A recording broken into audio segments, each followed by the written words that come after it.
कई किसान इस बात से परेशान हैं कि उनके खाते में 2,000 रुपए की किश्त आएगी या नहीं। कहीं किसी वजह से पीएम किसान की 20वीं किश्त अटक तो नहीं जाएगी।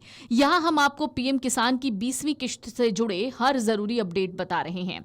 पीएम किसान योजना के तहत जुलाई में 20वीं किश्त आने की उम्मीद है। उम्मीद जताई जा रही है कि जुलाई के पहले या दूसरे हफ्ते में 2,000 रुपए अगली किश्त के तौर पर किसानों के खाते में ट्रांसफर हो सकते हैं। इस योजना के तहत हर साल किसानों को 6,000 रुपए 3 किश्तों में दिए जाते हैं। पिछली यानी 19वीं किश्त 24 फरवरी 2025 को ट्रांसफर हुई।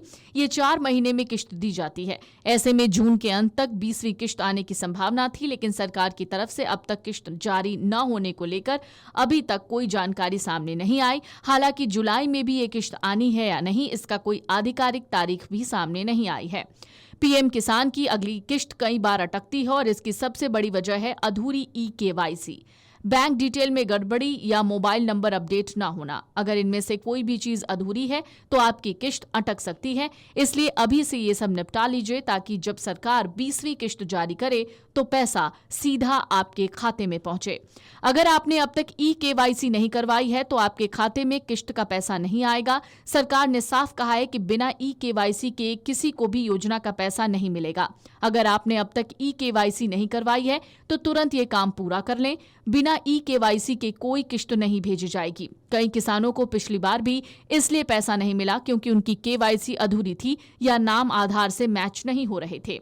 आप कई तरीकों से ई-केवाईसी करा सकते हैं, जैसे ओटीपी आधारित ई-केवाईसी। अगर आधार से मोबाइल लिंक है तो वेबसाइट पर जाकर ओटीपी से वेरीफाई कर सकते हैं।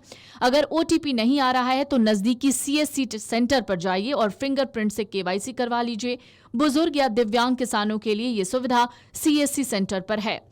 ऐसे बहुत से केस सामने आए हैं जिनमें किसानों का नाम आधार से मेल नहीं खाता, जिसकी वजह से किश्त अटक रही है। इसे ठीक करने का भी तरीका है। आप वेबसाइट के फार्मर कॉर्नर में जाकर updation of self registered farmer option पर क्लिक कीजिए। आधार नंबर और कैप्चा डालिए, सही नाम दर्ज करके सबमिट कीजिए। अगर ऑनलाइन नहीं हो रहा तो ऑफलाइन भी आप सीएचसी या फिर कृषि विभाग के दफ्तर में जाकर इससे सहायता ले सकते हैं। कई बार पैसा सरकार की तरफ से भेजा जाता है लेकिन बैंक अकाउंट में नहीं पहुंचता। इसकी वजह आईएफएससी कोड में गलती, बंद अकाउंट या आधार से लिंक न होना हो सकता है। इसलिए एक बार अपनी बैंक डिटेल जरूर चेक कर लीजिए। सिर्फ पीएम किसान में रजिस्टर्ड होना काफी नहीं है। अब राज्य सरकारों ने फार्मर रजिस्ट्री को भी जरूरी कर दिया है। इसके लिए आप अपने राज्य के किसान ऐप या पोर्टल पर लॉगिन करें या नजदीकी सीएससी सेंटर जाएं और रजिस्ट्रेशन कराएं। अगर आपने नया नंबर लिया है या पुराना बंद हो गया है तो इसकी वेबसाइट पर जाकर नंबर अपडेट करें। सरकार किश्त आने पर एसएमएस के जरिए अलर्ट भी भेजती है। इसके लिए जरूरी है कि आपका मोबाइल नंबर अपडेट हो। अगर आपका पुराना नंबर बंद हो चुका है या खो गया है तो नया नंबर जल्द अपडेट करा लें। अगर ऑनलाइन किसी तरीके की आपको समस्या आती है तो सीएससी सेंटर जाइए या कृषि कार्यालय जाकर आप ये सभी काम करवा सकते हैं। अगर आपका नाम बेनिफिशियरी लिस्ट में नहीं है तो पैसा नहीं आएगा।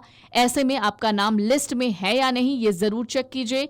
इसके लिए pmkisan.gov.in वेबसाइट पर जाकर बेनिफिशियरी स्टेटस या लाभार्थी की स्थिति चेक कर लीजिए। सरकार अब तक योजना के तहत 19 किश्तें भेज चुकी है। किसानों को अप्रैल, जुलाई, अगस्त, नवंबर और दिसंबर, मार्च की 3 किश्तों में साल भर में कुल 6,000 रुपए दिए जाते हैं।